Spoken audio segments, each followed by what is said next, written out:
Caretaker Matt here. Wanted to talk about a movie called Poltergeist 2.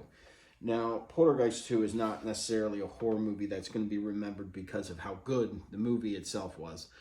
It's nowhere near as good as the original, and the original only being a PG movie was pretty damn scary. I mean, it doesn't take much for a clown doll to really worm its way into your worst nightmares.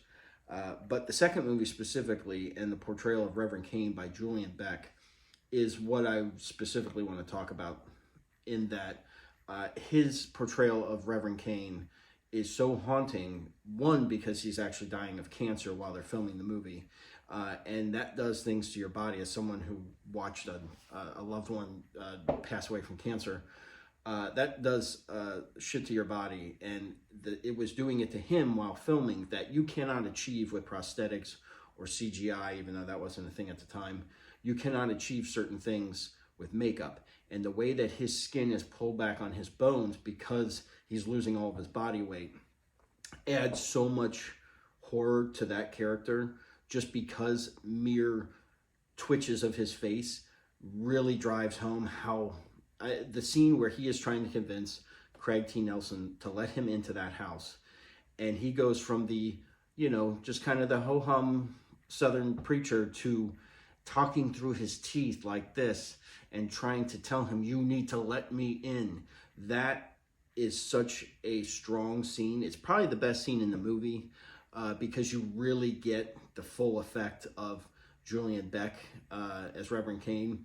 There's something else in that movie that I don't even know what the hell it is. The thing that comes out of that bottle and then comes out of Craig T. Nelson.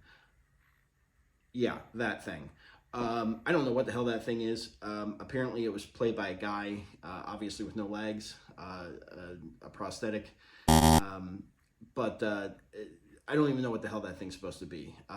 Where does it go after it leaves that room? It's one of the mysteries of horror.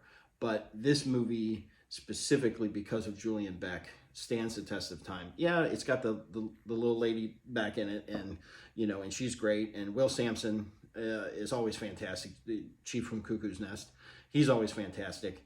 But there's something about Julian Beck. Most people probably aren't going to know really anything else he did. I believe he did a lot of like Broadway and stage acting, but that portrayal in that movie specifically will keep him in the lexicon of horror, because like I said, there are certain things you cannot fake, and his portrayal is haunting even to this day. It's still something that's just, boy, your hair on your neck stands up when he comes walking up that driveway. But it really stands the test of time.